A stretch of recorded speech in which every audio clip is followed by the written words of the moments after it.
Yeah, I am okay. Yeah. Yeah, I didn't get the tapping mic, so I'll use them. Does this work?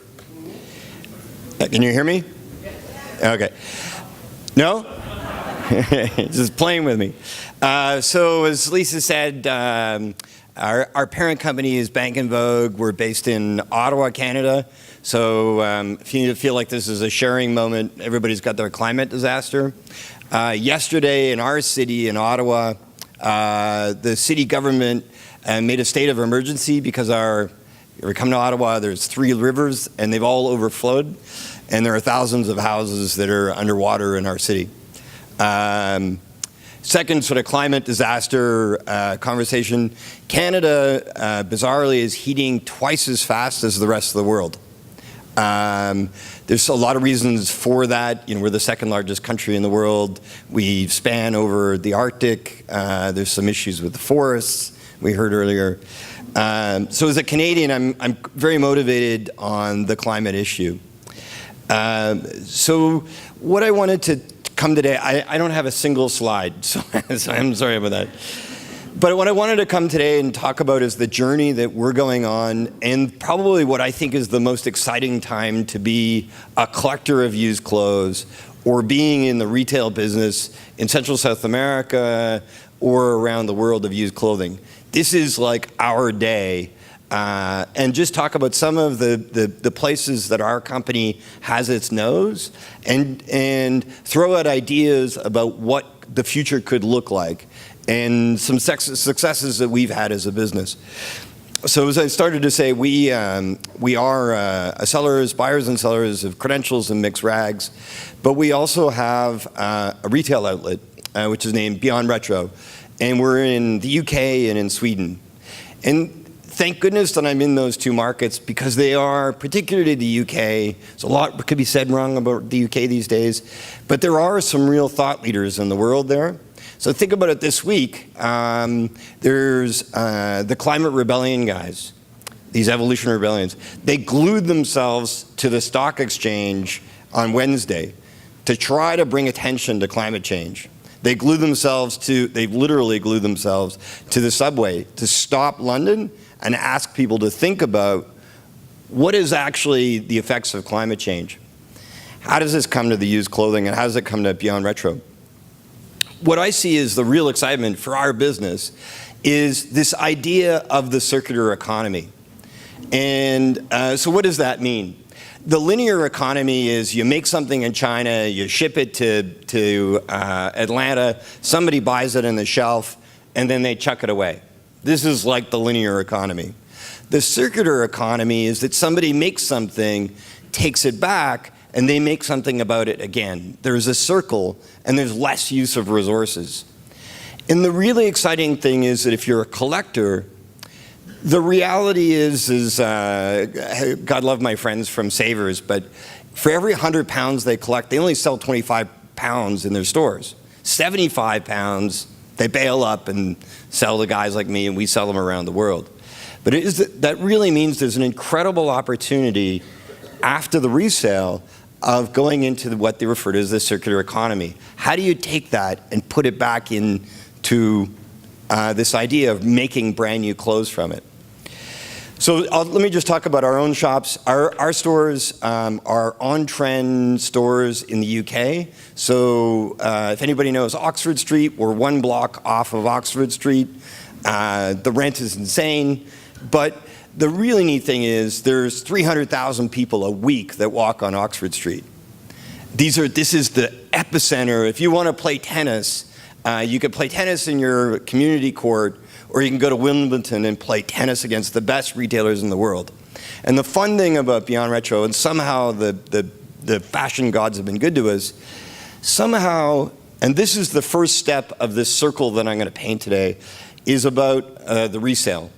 Is how do we make secondhand part, not just a commodity because you don't have enough money to buy a new shirt, but how do you actually make it part of the landscape of modern fashion? And that was the premise that Beyond Retro started out with.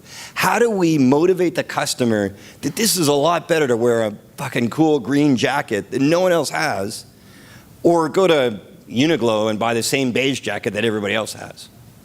And somehow, Beyond Retro, we've been very lucky. We've had 3 Vogue covers in the last 24 months. So the 100th anniversary of,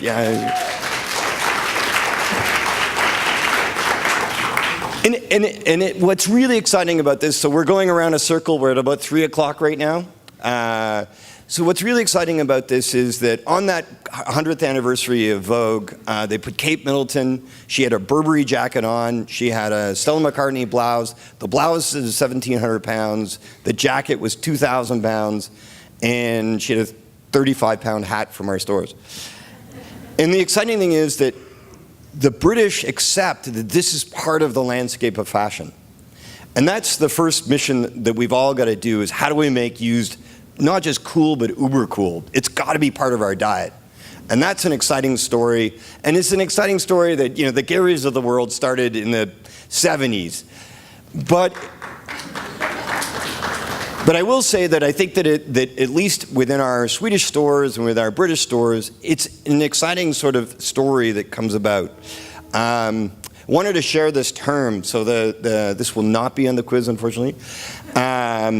Wabi-sabi. It's one of my favorite words. It's a Japanese term meaning that you appreciate something that has wear and has lived a life, rather than something brand new.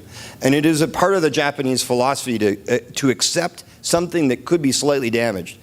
And to take the point further, in Japan, if you break a cup, there is a community of people that will put gold in the crack. And then the crack itself becomes even more valuable. The cup itself, something secondhand, the bric-a-brac that we ship throughout Central America, actually has greater value if it's broken. That's not always about my loads that I'm sending to Central America. So that goes to my second idea, and second thing that I want to go, and I'm going around my clock now, is this idea of repair. And this is the first real opportunity. So about 7 years ago, standing in our factory, standing in India, where we send, and so the Jessas are here, wherever he is.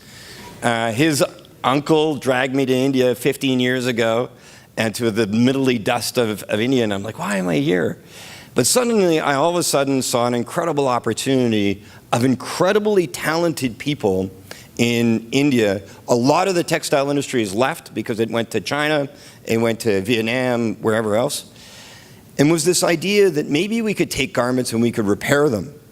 And could we do as the Japanese do, is take the cup that has a crack in it, put gold in it, and actually have a cup worth more than the original thing. And so the example I'm going to give is my jeans.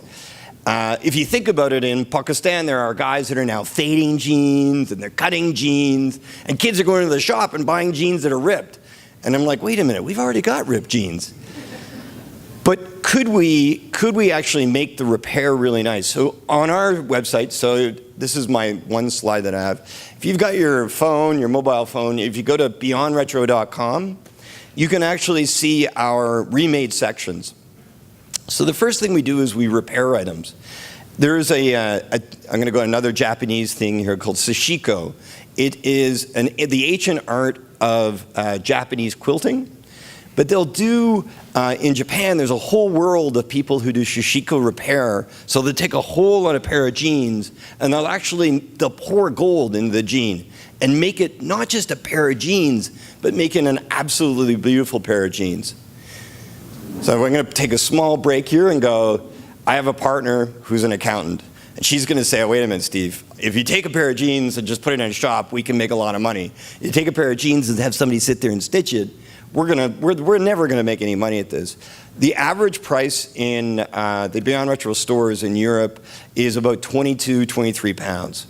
Our label items, which is the repaired or remanufactured items, is about 25 pounds. So these are British pounds. And the reality is that we are in India because if I have to compete against fast fashion, who is my real competition? My competition isn't the five other vintage shops. My real competition is Uniqlo, Topshop, Urban Outfitters. It's the other new guys. That's the guy I'm going after. I'm not chasing the I'm not chasing the other used clothing guys. I want to compete, right? I've got the landscape of fashion. I want to make sure that my building of the landscape of fashion is not only shining and glowing, but is profitable. And it is profitable in India. So to the answer of why India, number one, a lot of the mixed rags go to India, and a lot of them are sorted there. But there's real talent there, and there's also a wage advantage. So we're going back to my circle again. So we talked about this idea of resale. We talked about this idea of repair. And then we're going to go to this next idea, which is remanufacturing. One of the biggest problems if you buy, so let's not, being a Canadian, we always kind of have to poke fun at the Americans a little bit. One of the problems about when you buy mixed rags from America is the average size of the jeans, like 36, 38, 40. You've got big jeans. And what do you do with those? The reality is there's no secondhand market for big jeans. There's a limited secondhand market. Somebody's going to put up their hand and go, I know. But what if we took that and what if we made it into a material to be able to make a new thing? So a couple of years ago I came and I showed some of the bags that we're making. So we're taking jeans and we're cutting them up and we're making handbags out of them. We're making totes out of them. We make, on my website, beyondretro.com, we make a wrap skirt with snap buttons that through innovation, going to Huba's point, we're actually making not just a good product, but we're making a fashion relevant product. And that to me is really exciting. So here's my first invitation. For anybody who's got retail shops in Central America or retail shops throughout the world, my door is open. If you want to come and see our factory, how we're designing the items, how we're making them, how we're doing it at scale. So remanufacturing, people have done it for years, right? I think Lisa's only dress that she's ever worn were some curtains pulled off of a house in Denmark. Her mom cut up this curtain and she made her dress to go to school in. Everybody's been doing this for 100 years. What we've done is we've done this at scale. So we're making 10,000 items a month in our factory, and we're doing it at scale, and we're achieving it at that price point, which is competitive against new product. And I'm a real thorough believer that so our first premise was, could we make an impact on the landscape of fashion through used? Having 3 Vogue covers, which my mom has on her wall, I can say, yes, we've done that. But secondly is, could we now make used as part of an input to new manufacturing? Can we make used part of the landscape of the input to new manufacturing at scale? And that's the real next exciting thing. So I don't know if anybody's heard of Ellen MacArthur. She's a famous British woman. She rowed across the ocean by herself. She has been running campaigns on the health of oceans and plastic in oceans.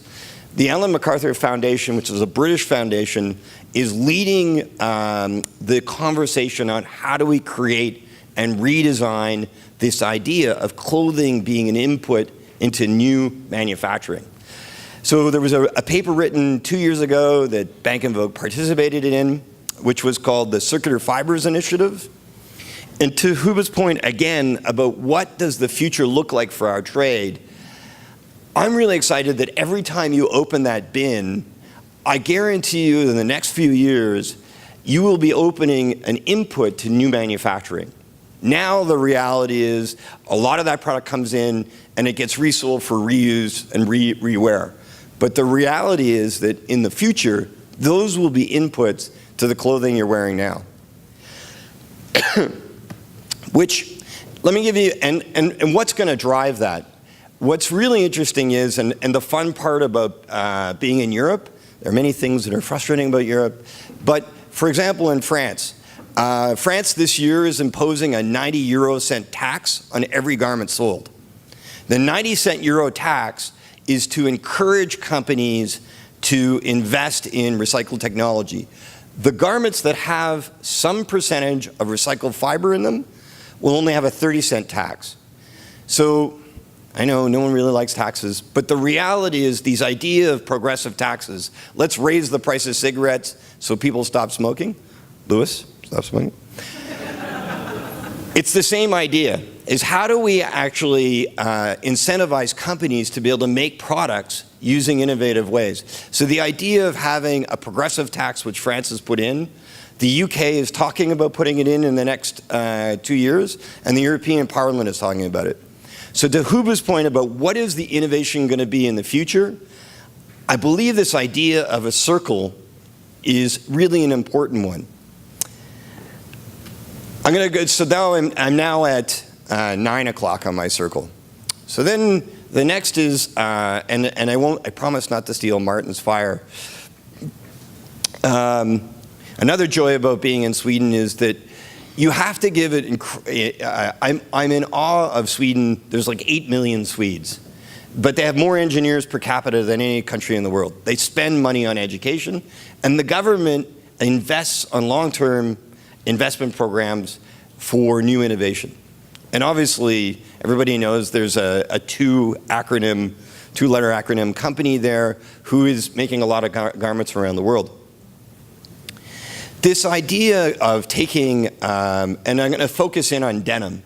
So right now you can take, we are now doing this in India in our facility.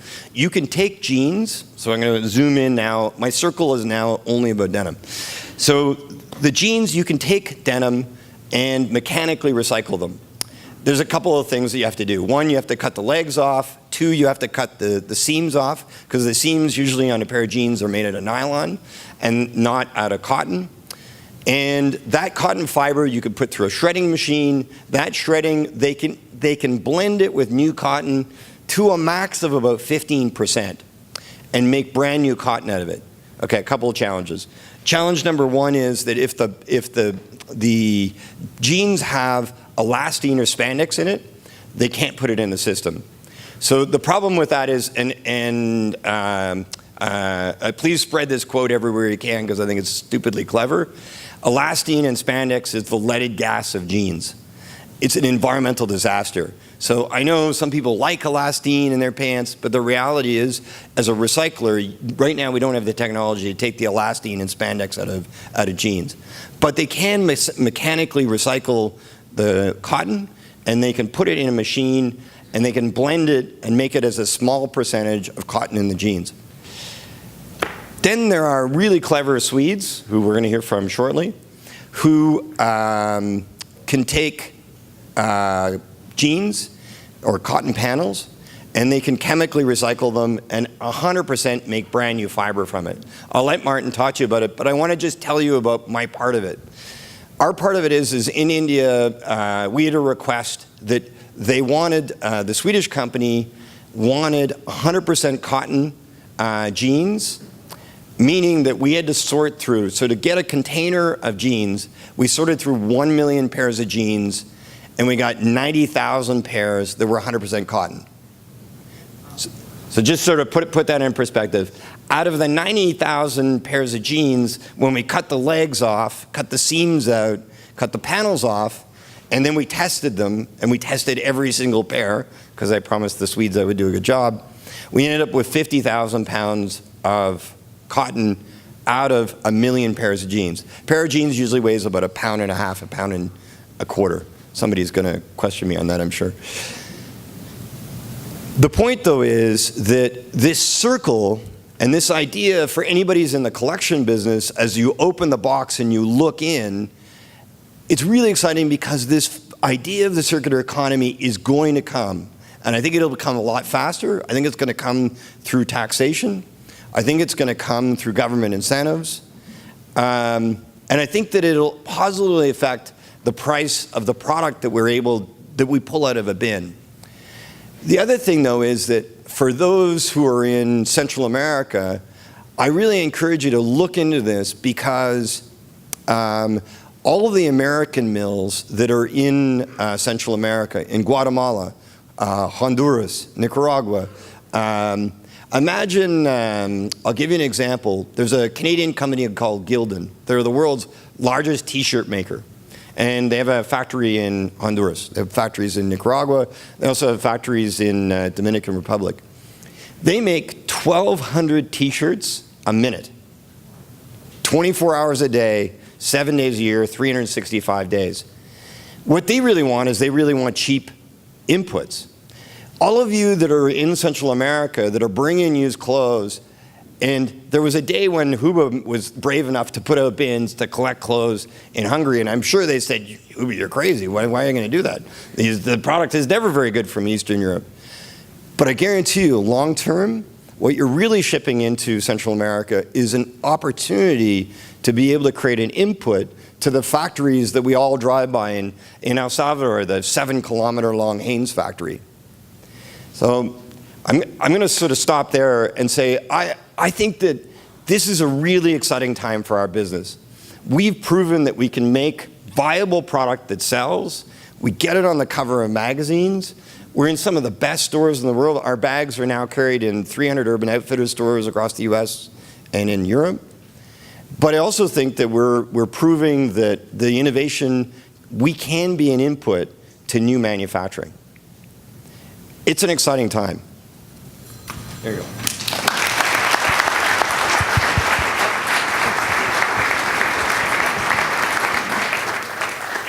Any questions to Steve? Sweet.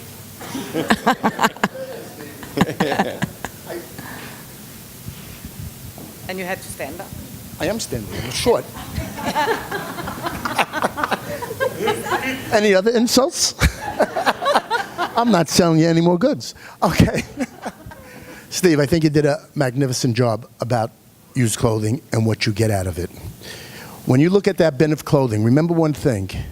When they make a shirt, they make 10,000 white shirts, 1 million white shirts. When you take a piece of used clothing and you design it or you manufacture, everyone has its own individual style. We've been doing it for 40, almost 50 years. Almost 50, over 55, I'm in business. Paris we were in 1969. So everything in fashion, like I tell them, when you show me a 3-legged pants and a 3-arm shirt, then you have a different fashion. As long as fashion has 2 legs, two sleeves, it never changes. You can rip a collar off, make a Nehru shirt, if you go back to the Beatles time. But remember one thing, when you take a garment and you make 250 pieces in a box, that's 250 different pieces that Haynes can't do, nobody can do. We can do it in the used clothing. And when you open a container of Credential, and Steve was right on target, you may be paying X, you have your stores. If you take that byproduct and scratch your head, and this is 50 years of experience, and you open that, and all of a sudden, your byproduct, you're manufacturing things for $15 and $20. You take a piece of denim, you make a denim hat, you make a denim knapsack. You can make a lot of money. You take the wools, those reprocessed wools out of Italy back in the 60s in the CPOs was all from your used clothing. You do it in cashmere, you do it in wool. When we find out something we can do with the cotton, other than making a wiper, or just buy into a byproduct, make light hats or something, you will make your used clothing business grow 30 to 40% more, especially in retail, okay, as well in the manufacturing. You did a super job on what used clothing is today and what it was 50 years ago. Appreciate it, and your recommend.